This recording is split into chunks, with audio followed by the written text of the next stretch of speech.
Hello friend, स्वागत है आप लोग आदर्श अकेडमी क्लासेज में। तो चलिए एनटीपीसी ग्रुप डी देखते हैं स्टेप नंबर 47।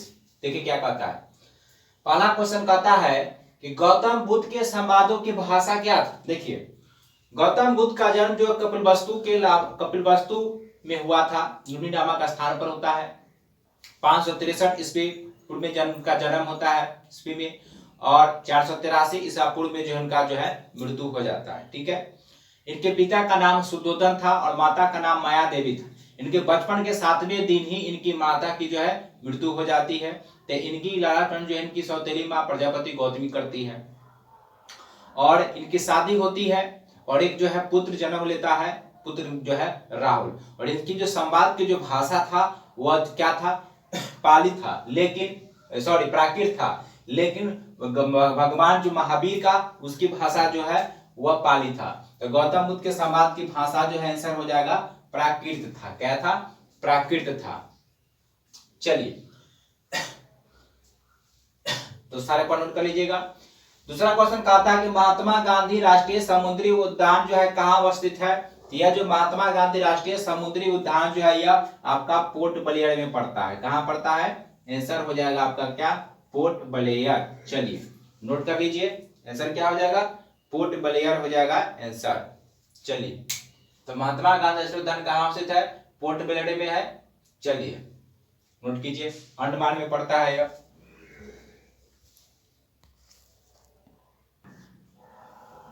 चलिए तीसरा क्वेश्चन देखिए क्या कहता है। तीसरा सवाल कहता है कि राष्ट्रपति को कौन सा संविधान संशोधन के तहत यह अधिकार दिया गया कि वो किसी भी मामले को जब उनके पास आए तो मंत्रिमंडल के लिए जो है मंत्रिमंडल को पुनः विचार के लिए जो भेज सके। तो यह जो है 44वां संविधान संशोधन के तहत किया गया था और यह 1978 में हुआ था। और इसके तहत जो लोकसभा का कार्यकाल जो 42वां संविधान संशोधन में जो है 5 से बढ़ाकर 6 वर्ष किया गया था, इसमें जो है फिर 6 वर्ष से जो है 5 वर्ष किया गया। और संपत्ति को जो है मौलिक अधिकार के श्रेणी में जो है हट रखा गया था। ठीक है, मौलिक अधिकार श्रेणी से हटा रखा। 300 के जो है कॉम में जो है संविधान को पैसा रखने का जो है 300 के जो है कॉम में रख दिया गया। तो संपत्ति को संवैधानिक दर्जा प्रदान किया गया था। चलिए नोट कर लीजिए, इसका आंसर हो गया डी। तो संपत्ति का अधिकार को कानूनी अधिकार दिया गया 300 के, और कहा रखा गया? 300 के कॉम में, 300 के कॉम में जो इसे रखा गया। ठीक है। चलिए कहता है लॉर्ड डलहौजी का कार्यकाल क्या था। लॉर्ड डलहौजी जो है व्यापक सिद्धांत के तहत जो है जाना जाता है। इसके समय में जो है रेलवे लाइन की शुरुआत हुआ था प्रथम 1853 ईस्वी में। मुंबई से थाने के बीच 34 किलोमीटर जो है मुंबई से थाने चला था। मुंबई टू कहाँ चला था? थाने। और कितना किलोमीटर था? तो 34 किलोमीटर की दूरी जो है तय किया था। और इसका कार्यकाल जो था 1848 से 56 तक कार्यकाल। आंसर हो जाएगा बी। चलिए नोट कर लीजिए, देखते हैं नेक्स्ट सवाल।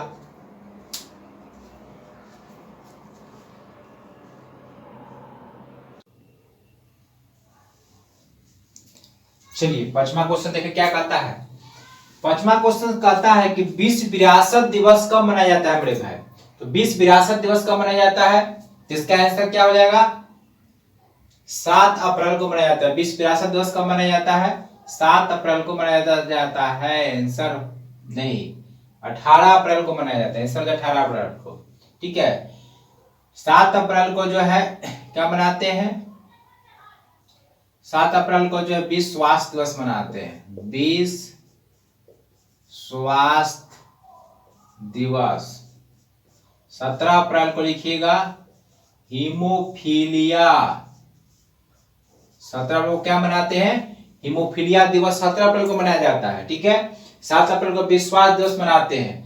और विश्व विरासत दिवस कब मनाते हैं? 18 अप्रैल को मनाते हैं। 22 अप्रैल को क्या मनाते लिखिएगा? 22 अप्रैल को मनाते हैं पृथ्वी दिवस। क्या मनाते हैं? पृथ्वी दिवस मनाया जाता है 22 अप्रैल को। चलिए सारे पर नोट कर लीजिए। चलिए नेक्स्ट सवाल देखिए क्या कहता है। छठा सवाल कहता है कि गारो पहाड़ियां कहाँ अवस्थित है। तो गारो पहाड़ियां कहाँ अवस्थित है? तो इसका आंसर हो जाएगा मेघालय में अवस्थित है। कहाँ अवस्थित है? 6 का आंसर हो जाएगा आपका मेघालय। गारो, खासी, जयंतिया पहाड़ी भी है और जनजाति भी है, और दोनों कहाँ जो है यह मेघालय में ही पड़ता है। चलिए नेक्स्ट सवाल देखिए, कहता है किस जिले से होकर 70 डिग्री पूर्वी देशांतर देशांतर रेखा जो है गुजरती है। तो 70 डिग्री पूर्वी देशांतर रेखा जो है, हम लोग का भारत का जो मानक समय है 82.5 डिग्री पूर्वी देशांतर है, जो इलाहाबाद के नैनी से गुजरता है और ग्रीनविच से जो है 5.5 घंटा आगे है। तो यहाँ पर किस जिले से, राजस्थान के जैसलमेर जिले से गुजरा है। नोट कर लीजिएगा, राजस्थान के जैसलमेर जिला से यह गुजरा है। बीपीएससी और पीसीएस में पूछा हुआ क्वेश्चन है। चलिए नोट कर लीजिए, देखते हैं 8वां सवाल।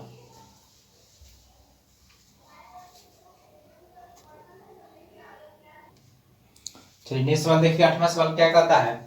8वां सवाल कहता है कि उस लवण का नाम बता जिसमें जलीय विलयन का मान 7 से कम होता है। जलीय विलयन का मान यानी पीएच मान जो होता है, जलीय विलयन का पीएच मान हो जाएगा, विलयन का पीएच मान, पावर ऑफ हाइड्रोजन, जिसके खोज किसने किया था, सोरानसन नामक व्यक्ति ने किया था। और इसके द्वारा पीएच स्केल के द्वारा किसी भी पदार्थ को जो है पता लगाते हैं कि यह अम्लीय है या क्षारीय है, जिसका खोज किसने किया, सोरानसन ने किया। यह किसमें, इसका आंसर क्या हो जाएगा, अमोनियम क्लोराइड हो जाएगा। क्या हो जाएगा, अमोनियम क्लोराइड हो जाएगा आंसर।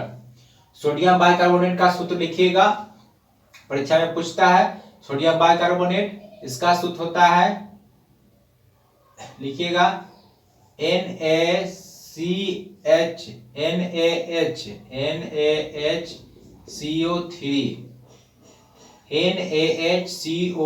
Sodium bicarbonate. ठीक है, सोडियम क्लोराइड NaCl से साधारण नमक कहा जाता है। क्या कहा जाता है, NaCl को NaCl साधारण लवण के नाम से जाना जाता है। सोडियम बाइकार्बोनेट इसे धोवन सोडा के नाम से जो है जाना जाता है। चलिए तो इसका आंसर हो गया अमोनियम क्लोराइड। 9वां सवाल कहता है कि न्यूट्रॉन द्वारा प्रोटॉन पर आरोपित बल क्या कहलाता है। नाभिक के अंदर जब न्यूट्रॉन के द्वारा जब प्रोटॉन पर बल आरोपित किया जाता है, ठीक है, क्योंकि नाभिक के अंदर जो रहते हैं वो क्या रहते हैं, न्यूट्रॉन प्लस प्रोटॉन, या नाभिक के अंदर रहते हैं, और इलेक्ट्रॉन जो है यह बाहरी कक्षा में जो है चक्कर लगाते रहता है, और इसे जो है आवारा तत्व के, इलेक्ट्रॉन को जो है आवारा तत्व कहा जाता है। क्या कहा जाता है, आवारा कहा के नाम से जाना जाता है। और अंदर कौन रहता है, न्यूट्रॉन प्लस प्रोटॉन। तो इन दोनों के बीच जो बल लगता है उसे क्या कहते हैं, नाभिक के अंदर जो बल लगा वह हो गया नाभिकीय बल कहलाता है। ध्यान दीजिएगा, एनटीपीसी ग्रुप डी में कई बार क्वेश्चन जो है पूछ चुका है। तो चलिए नोट कर लीजिए। चलिए देखते हैं 10वां क्वेश्चन क्या कहता है।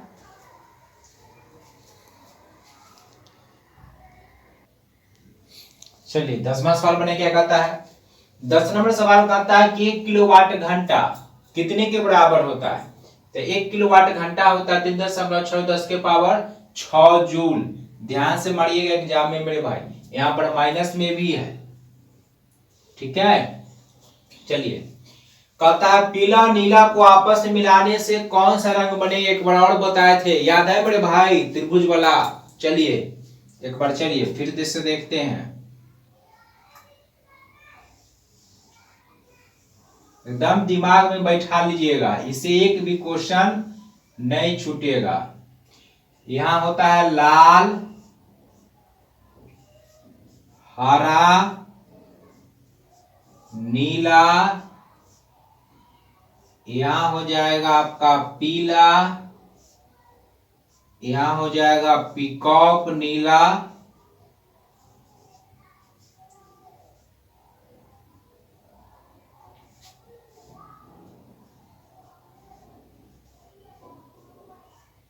और यहां हो जाएगा मैजेंटा, और एक दूसरों को आपस में मिलाएंगे तो यह बन जाएगा आपका श्वेत, ठीक है। चलिए तब इसका आंसर क्या हो जाएगा, आंसर तो आपका आसानी से निकल जाएगा। चलिए तो इसका आंसर क्या हो जाएगा, तो देखिए इसको याद रखिएगा, ठीक है, आंसर आप आसानी से निकल गया। देखिए याद रखना क्या, लाल हरा नीला, लाल हरा नीला, लाल हरा नीला, कोना पर लाल हरा नीला, कोना पर लाल हरा नीला, कोना पर लाल हरा नीला, अब बीच में पीला, पीकॉक नीला, मैजेंटा, बीच में पीला, पीकॉक नीला और मैजेंटा, बीच में हो गया श्वेत। ठीक है, चलिए तो अब देखिए क्वेश्चन क्या कहा है, कहा पीला और नीला। तो देखिए पीला कन्ने है, यह है, और नीला कन्ने है, इन्ने है। अब देखिए आपस में दोनों को मिलाएंगे तो कौन सा रंग बनेगा, श्वेत बनेगा। लाल और हरा को मिलाएंगे तो क्या बनेगा, पीला। लाल और नीला को बनाएंगे तो क्या बनेगा, मैजेंटा। हरा और पीकॉक को बनाएंगे क्या बनेगा, पीकॉक नीला। और तीनों को मिला देंगे तब पर भी जो है श्वेत बनेगा। तो आंसर हो जाएगा इसका श्वेत। इस फिगर को नोट कर लीजिएगा, परीक्षा में पूछता है, आपका सवाल नहीं छूटेगा, दिमाग में फिगर को सेट कर लीजिए। चलिए नोट कर लीजिए अच्छे से, देखते हैं नेक्स्ट सवाल।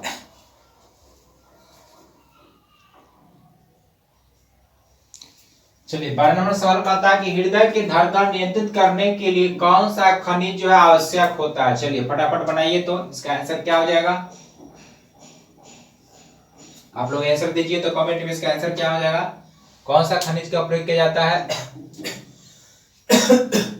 देखिए इसका आंसर हो जाएगा पोटेशियम। जिसका प्रयोग किया जाता है, पोटेशियम का प्रयोग जो है कहा जाता है। चलिए नेक्स्ट सवाल देखिए, कहता है कि आंग्ल भारतीय समुदाय के लोगों का विधानसभा में मनोनयन, विधानसभा में जो मनोनयन होता है अंग्रीय भारतीय समुदाय के लोगों का, इसका जिक्र संविधान के किस अनुच्छेद में है। तो इसका जिक्र जो है वो 333 में है। अगर लोकसभा की बात करें, अगर लोकसभा में तो लिखिएगा 331 के तहत लोकसभा में होता है मनोनयन। अगर बात करें कि एससी एसटी के लिए जो है विधान लोकसभा में, तो 330 जो है एससी एसटी के लिए जो है, एससी एसटी के लिए सीटी का जो आरक्षण है वह 330 में लोकसभा में, और विधानसभा में पूछेगा तो 332 में हो जाएगा। इसका आंसर क्या हो जाएगा, 333। तो क्वेश्चन था कि आंग्ल भारतीय समुदाय के लोगों का विधानसभा में मनोनयन संविधान के किस अनुच्छेद में जिक्र है। तो इसका आंसर क्या हो जाएगा, 333। चलिए नोट कर लीजिए 333। और एससी एसटी का विधानसभा में मनोनयन 332 और लोकसभा में 330। चलिए फटाफट नोट कर लीजिए, देखते हैं नेक्स्ट सवाल।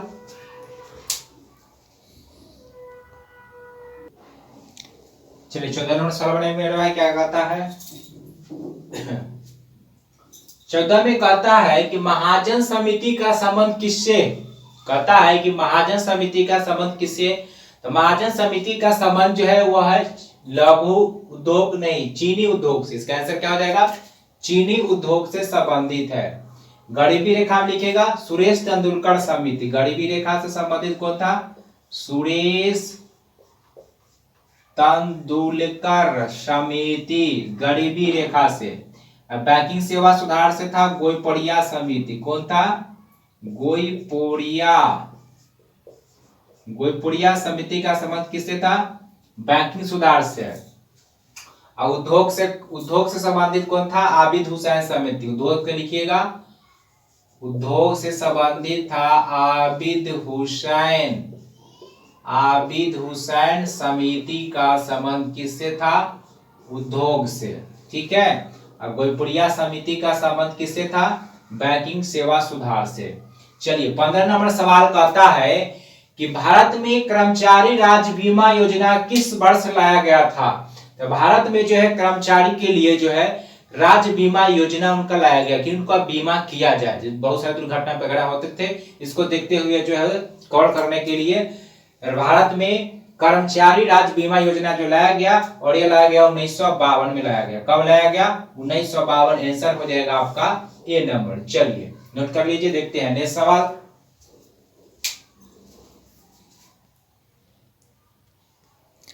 चलिए 16 नंबर सवाल कहता है कि नेट बॉल में खिलाड़ियों की संख्या कितनी होती है। नेट बॉल में कहता है खिलाड़ी की संख्या कितना होता है, इसका आंसर क्या होगा, बनाइए तो आप लोग। तो नेट बॉल में खिलाड़ियों की संख्या कितना होगा, तो नेट बॉल में खिलाड़ी की संख्या 7 होता है। और किस में होता है, तो लिखिएगा कबड्डी में खिलाड़ी की संख्या 7 गो। उसके बाद वाटर पोलो में खिलाड़ियों की संख्या 7 गो। 9 में किस में होता है, तो लिखिएगा 9 में होता है बेसबॉल। बेसबॉल में खिलाड़ी की संख्या कितना होता है, 9। उसके बाद खो खो में 9 गो। उसके बाद 4 गो किस में होता है, तो 4 गो लिखिएगा पोलो खेल में होता है 4 गो। पोलो में 4 गो। उसके बाद 6 गो किस में होता है, तो 6 गो लिखिएगा वॉलीबॉल। किस में होता है, वॉलीबॉल में 6 गो होता है। लेकिन अगर आपसे अगर पूछे कि बास्केटबॉल, बास्केट, तो बास्केटबॉल में खिलाड़ी की संख्या कितनी होती है, 5 होती है। चलिए तो नोट कर लीजिएगा। तो नेटबॉल में 7 गो, कबड्डी में 7 गो, वाटर पोलो में 7 गो, बेसबॉल और खो खो में क्या होता है, 9 गो, पोलो में 4 गो होता है। ठीक है, और वाटर पोलो में 7 हो गया। वॉलीबॉल में क्या होता है, 6 गो। बास्केटबॉल में पूछेगा तो 5 खिलाड़ी होते हैं। चलिए तो इसका आंसर निकल गया। नेटबॉल में खिलाड़ी की संख्या कितना हो गया, 7। चलिए 17 नंबर सवाल देखिए क्या कहता है। 17 नंबर सवाल कहता है मेरे भाई कि कॉकरोच में हृदय की संख्या कितनी होती है। तो कॉकरोच जो होता है उसमें हृदय की संख्या कितना होता है, 13 हो जाएगा। आंसर हो जाएगा 13। चलिए नेक्स्ट सवाल देखिए। 18 नंबर सवाल है, बनाइए तो मेरे भाई 30 सेकंड में फटाफट आंसर कमेंट में कमेंट जरूर कीजिए मेरे भाई। अगर किस क्वेश्चन पर डाउट होता है तो कमेंट में जरूर कीजिए। ठीक है, एक स्टूडेंट जो है कमेंट में लिखे थे, शायद उनका नाम अन्नू कुमार, उन्होंने बात करने के लिए जो है कमेंट किया था कि सर आपसे बात करना चाहते हैं। तो अन्नू कुमार को हम कहना चाहेंगे कि आप कमेंट के उसमें मोबाइल नंबर जो है आपके मैसेज में जो है आपके कमेंट में सेंड कर दिया गया है, तो आप वहां से जो है नंबर लेकर बात कर सकते हैं, या फिर आप मोबाइल नंबर लिख सकते हैं 82 27 058 880। यह मोबाइल नंबर है मेरा, व्हाट्सएप नंबर है, इसे आप जो है कॉल करके बात कर सकते हैं। किसी भी मैटर पर बात करना चाहते थे, अन्नू कुमार उसका नाम है, तो मोबाइल नंबर नोट कर लीजिएगा। और साथ ही जितने भी स्टूडेंट हैं आप जो है आदर्श एकेडमी सर्च करके टेलीग्राम से भी जुड़ जाइएगा, क्योंकि टेलीग्राम पर जो है बहुत सारे जो करंट अफेयर जो चर्चित होते हैं डेली, उसका जो है स्क्रीनशॉट जो है वहां पर जो है डेली डाला जाता है, और जितने भी इंपॉर्टेंट करंट अफेयर होते हैं उसको भी वहां अपलोड जो है किया जाता है, डिस्कशन होता है, साथ साथ वहां भी अपलोड किया जाता है। तो आप लोग उसे अच्छे से नोट कर लीजिएगा, आदर्श एकेडमी सर्च करके जरूर जुड़ जाइएगा। चलिए तो 18 नंबर सवाल का आता है कि पाकिस्तान से कितने भारतीय राज्यों की सीमा ये सटती है। तो बस याद रखना है मेरे भाई, क्या याद रखना है, देसी जुगाड़, पंगुला। क्या याद रखना है, पंगुला राज। चलिए याद रखना है पंगुला राज। क्या याद रखना है, पंगुला राज। जानते हैं बहुत बच्चे गलती भी किए होंगे इसमें। चलिए तो कौन सटता है, पंगुला राज। पंगुला राज होता है क्या, तो चलिए ऊपर ऊपर थोड़ा सा मिटाते हैं, आप लोग नोट कर लिए होंगे। चलिए तो इसको थोड़ा मिटा देते हैं। अब आते हैं पंगुला राज के बारे में क्या है मेरे भाई, ध्यान रखिएगा, नोट कर लीजिएगा, याद होइए क्या होगा, पंगुला राज पंगुला राज पंगुला राज पंगुला, पाकिस्तान से सटता है पंगुला राज, बस है पाकिस्तान और पंगुला राज, बस हो गया, याद हो गया आपको। तो क्या है पंगुला राज, प से हो जाएगा आपका पंजाब, और ज्यादा अथी हो गया, प से क्या हो जाएगा,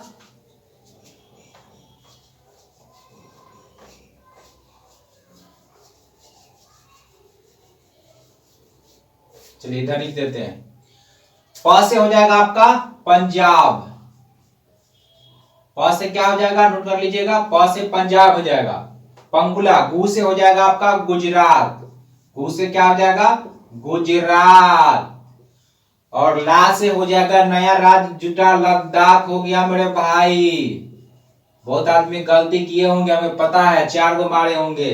राजस्थान, राज से हो गया राजस्थान, और ज से हो जाएगा क्या जम्मू एंड कश्मीर। तो जम्मू एंड कश्मीर कितने राज्य सटते हैं मेरे भाई, 5 राज्य। तो याद रखिएगा पंगुला राज क्या कौन सटता है, पाकिस्तान से कौन सा भारतीय राज्य की सीमा बनाती है, तो वह है पंगुला राज। प से पाकिस्तान, प से पंगुला राज, पंजाब, गुजरात, लद्दाख, राजस्थान और जम्मू कश्मीर। चलिए तो नोट कर लीजिए, देखते हैं लास्ट 2 सवाल और बचा।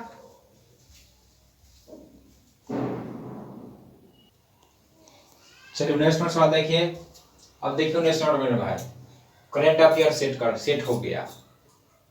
क्वेश्चन सेट करने के लिए दिए करंट अफेयर सेट कर दिया। चलिए कोई बात नहीं, चलिए देखिए देखो करंट अफेयर भी रिवीजन हो जाएगा आपका।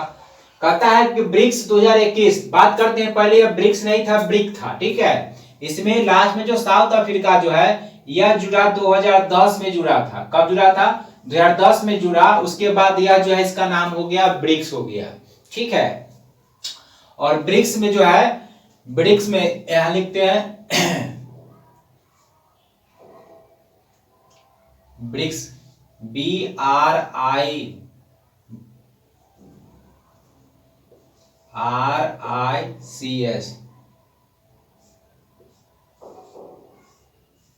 तो 7 अप्रैल 2010 में जो जुटा, देखिए इंडिया में 2021 में कहां होगा? इंडिया में होगा। और 20 में कहां हुआ था? तो रूस में हुआ था। 19 में ब्राजील में। अब 22 में कहां होगा? चीन में हो जाएगा। और 23 में क्या होगा? साउथ अफ्रीका में होगा। मतलब कि एक वो आप याद कर लीजिए, उसके बाद घुमाते रहिए। तो 21 में कहां होगा? भारत में होगा। अगर पूछेगा 22 में कहां होगा?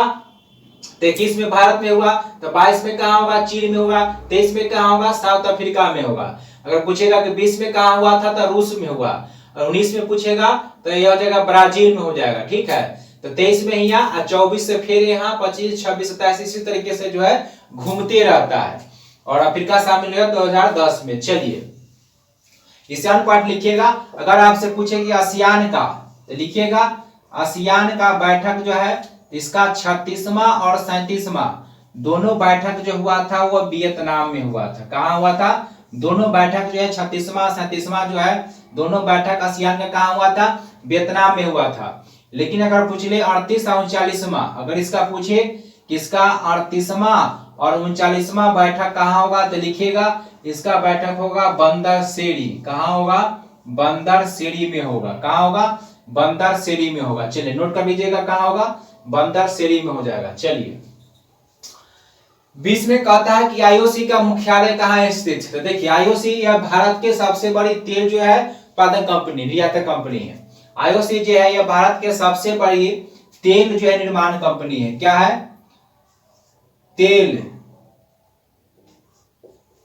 तेल निर्माण कंपनी। भारत के सबसे बड़ी तेल निर्माण कंपनी कौन है? आईओसी है। इसकी स्थापना 1959 ईस्वी में हुआ था। कब हुआ? 1959 ईस्वी में हुआ था। और इसका बात करते हैं मुख्यालय का, तो इसका मुख्यालय कहाँ है? इसका ऑप्शन नहीं लिखे ना, ऑप्शन छूट गया। तो इसका मुख्यालय जो है कहाँ है? तो नोट कर लीजिएगा, इसका मुख्यालय जो है दिल्ली में स्थित है। कहाँ स्थित है? इसका मुख्यालय दिल्ली में। स्थापना कब हुआ?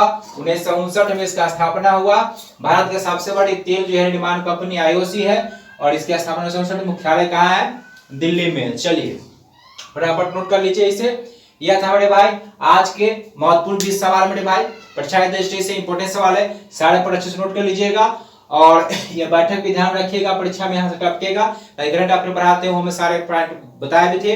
अक्टूबर माह का पार्ट 1 पार्ट 2 दोनों वीडियो अपलोड किए हैं। अब दोनों वीडियो अच्छा से देख लीजिएगा और सारे पॉइंट अच्छे से नोट कर लीजिएगा। आपका अक्टूबर माह से करंट अफेयर एक भी नहीं छूटेगा। अगर वीडियो आपका पसंद आया हो, आज का क्लास अच्छा लगा हो, तो वीडियो लाइक और शेयर जरूर करें। मिलते हैं फिर नेक्स्ट क्लास में। धन्यवाद।